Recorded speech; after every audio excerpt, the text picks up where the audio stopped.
is it sometimes that you might find one your mind draws to more than the other? I'm not trying to do the meditation, the focusing meditation, but I'm seeing things. I've talked about it before, things, doing actions in other places or seeing things, whether it's from different realms, I don't know, and it freaks me out a little bit, and then I get distracted. Do you find sometimes that a person's mind, my mind just likes to go that way? Like, am I making sense? Or does that come up for everybody, just at different times? This meditation here is not only time we sit, meditation and focus our mind on primary object. This means we train our mind to get used to. After you get used to this, especially inside Vipassana meditation, we call it mindfulness meditation. Try to be aware of that.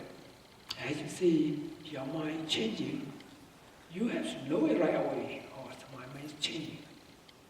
You know it's impermanent. Your mind changing one after another. So try to be aware of the changing of your thought, your mind. That's okay. Okay, and so then, as I said, to seeing a vision, as I said, really strong things that I've not seen before, places I've not been to. At that moment, as I said, I've gotten confused or scared or not sure how to react. In that moment, I'm just supposed to, what? Okay. You scare.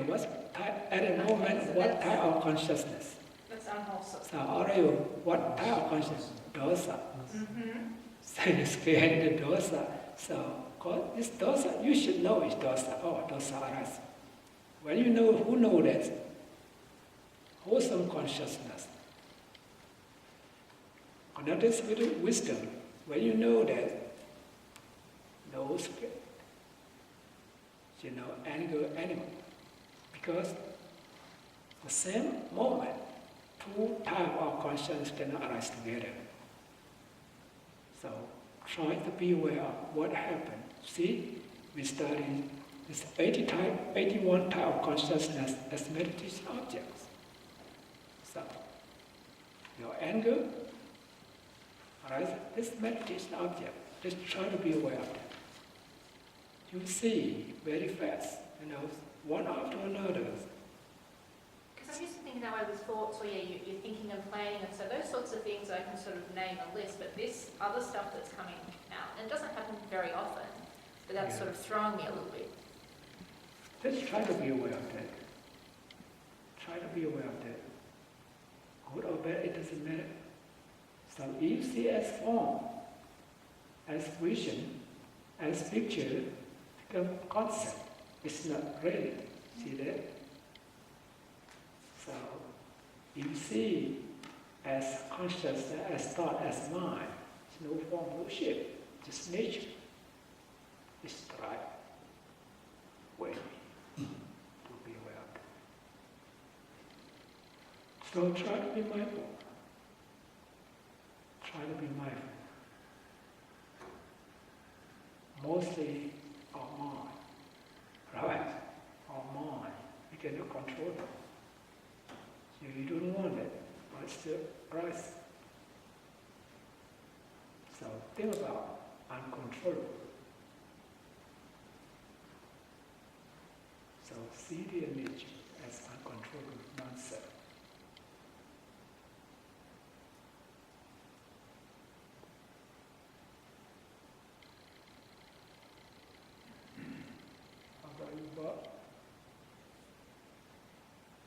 Any question? Lots of questions.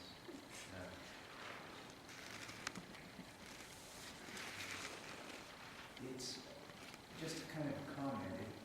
I think it's the same with walking meditation, that you just be aware of your consciousness at that time. No, this mainly when we practice walking meditation, try to be aware of the movement of your leg and your body, mind. When you practice walking meditation, focus on makes the movement of your legs, your body. In the meantime, with some dark glasses, then be aware of the dark.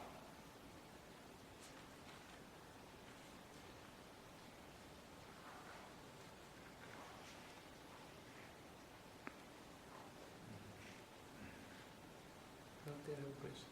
Yes. I remember you mentioned about the 5 kinds of piti. Kanika piti, Okandika piti. Oh yes. All that is we can experience in this piti state. Of course. There are 5 kinds of joy. In Pali called piti, 5 kinds of joy. The first one we call the thrill of joy. Is cause flesh to creep. Kodakapiti. Second one we call instantaneous joy. Like the flash of lightning happen again and again. Instantaneous joy. The third one, flood of joy, like the breaker on a seashore. So the fourth kind of joy, piti, is because uplifting joy or transporting joy. So anyone wants to float in the sky. So the fifth one, because sufficient joy is awakens the whole body. Like you put some oil onto a lump of cotton. So when you practice inside vipassana meditation, also you can experience about that. Some you feel very happy. Like you body swaying, you feel that. Sometimes really swaying. Some just you feel in your mind, it's not your sister. Or some you feel your body is still uplifted. Then you can feel the floor. Or some your body is still become big, this power is the whole body. Your head is still big, your body is still big. So when you practice meditation, one kind of this speedy joy can arise for anyone, more and less. Despite practicing meditation, if you come across one of this joy or piti, this means to experience about that, your vipassana knowledge should be knowing the arising, the feelings of this mind and matter. This means this life, you will be able to gain enlightenment. You will know for yourself. This life, if I continue to practice, I will gain enlightenment. Because your rebirth consciousness associates with wisdom. That's why you experience the speedy joy. So who would like to know your conception, your rebirth consciousness associates with the wisdom or not? You need to practice meditation. When you practice meditation, you will see quietude or joy or rapture, happiness and so on. This means if you continue to practice, you can gain enlightenment in this life.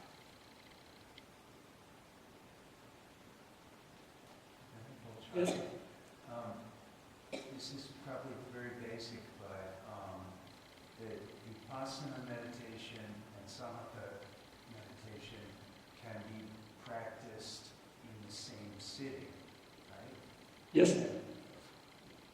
Yeah. I mean, there's no special posture or anything for. No. It's the same Yeah. posture. The same, Yeah. you can practice both.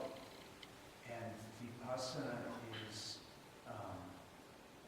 wow, I want to say it's like maybe thinking, sensing the sensations on your legs, maybe how you're sitting on the floor, or things such as that. Is that?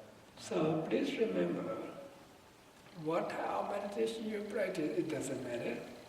So you see, maybe you say, I'm practicing Vipassana meditation.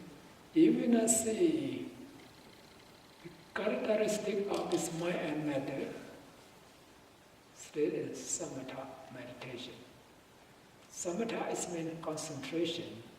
You will be able to focus your mind on one object. You gain one point in the mind. This samatha meditation. After you gain this deep concentration, you see the nature of this mind and body, then become vipassana. So easy to remember. You just gain one point in the mind, you will not see this the three characteristics of the mind and matter still in samatha bhavana, tranquility meditation. When you will see this mind and matter arising, disappearing as impermanent, and so on, come vipassana, knowledge.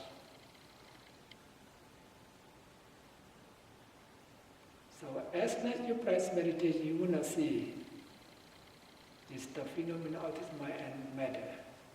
You need to gain concentration first. That's why the same posture, we can gain both, we can practice both.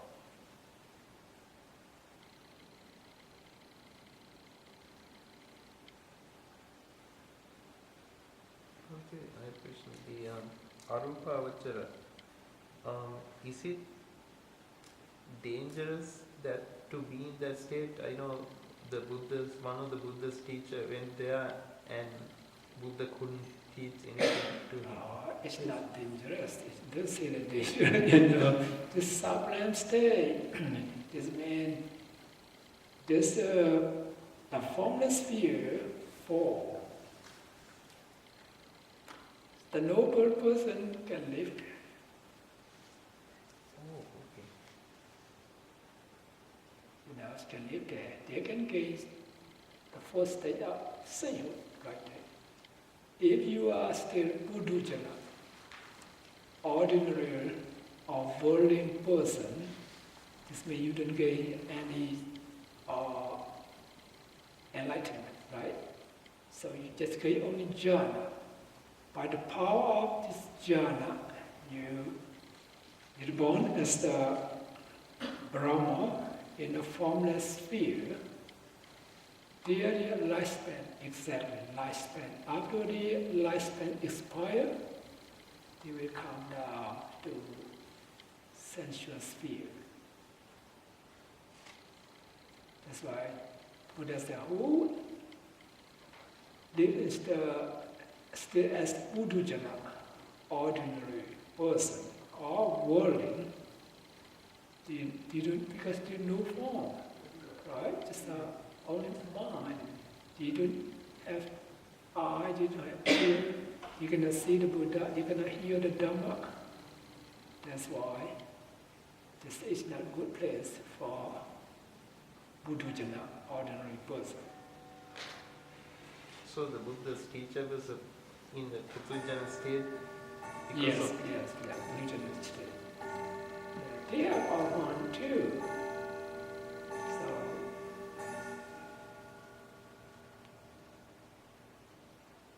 Arahant can be in the Arupa Avachara? yes. Please. I've got a question about rebirth consciousness and about mental health, I guess. If, say I've been doing meditation for 40 odd years and then I get like Alzheimer's, like bad dementia, and I'm not aware of what's going on, at the time that I die, does that affect the consciousness for, when I'm going to prepare for another life and go through rebirth consciousness? Now, it depends on before that, what you have done, the good thing. One thing, please remember, you practice meditation. As per you practice vipassana meditation, you'll be able to differentiate this mind and matter. And you know this mind and matter is interrelated, interdependent, arising and disappearing. If you get this level,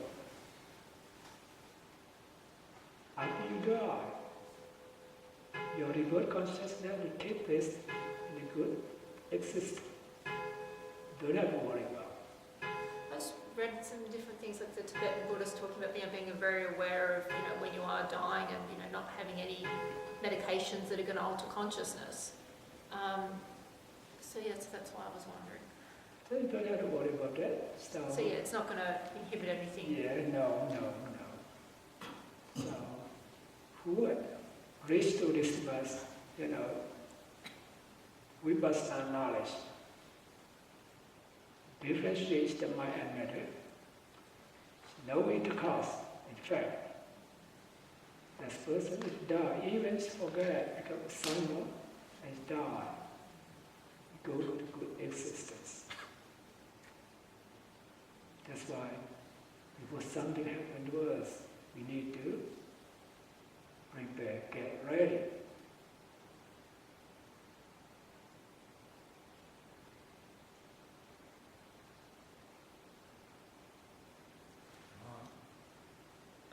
Each citta, wholesome and unwholesome, are always rising and falling completely, correct?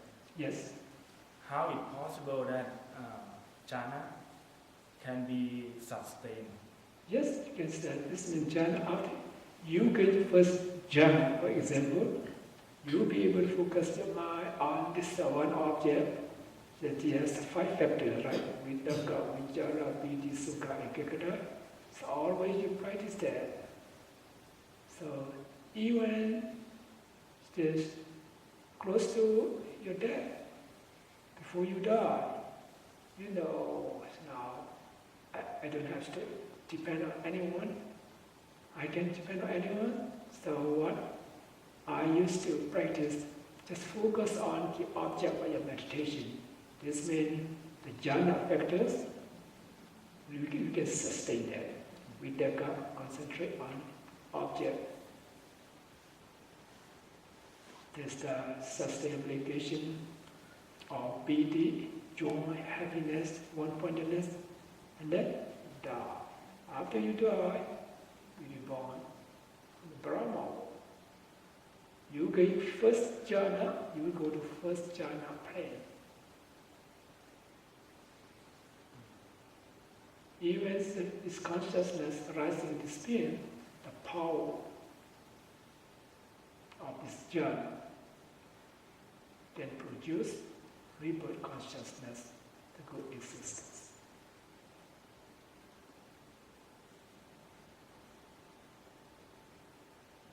Don't these appear one at a time, or it combines? Can appear this all at once. Vitakka, vichara, all can appear at once, or one at a time. Yes, at once.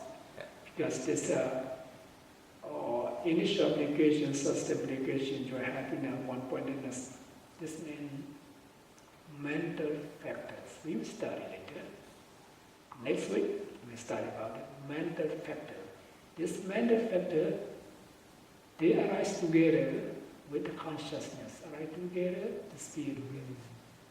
It's not. So we study the nature, we see it's still one by one. In reality, they arise together.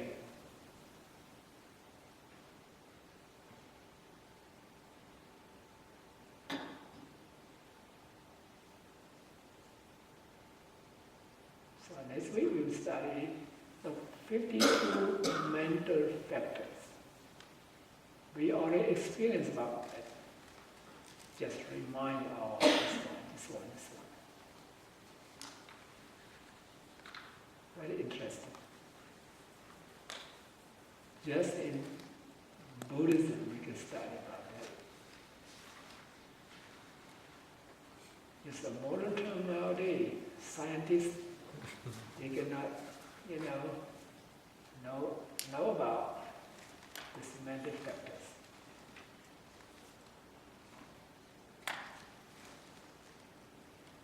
So hopefully we study semantic factors, and then the 28 type of matter. After that, we go to the aramana pattaya, object, condition, and so on. Very easy. So we already started the basic foundation. So very easy to understand. Like we study Hetu Pattaya, right? The root consciousness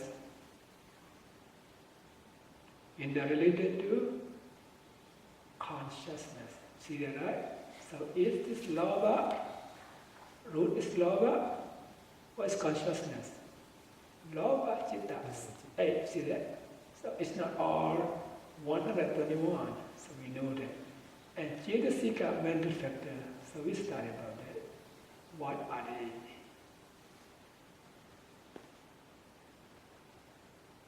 So, for tonight, no question anymore, right? Okay, see you next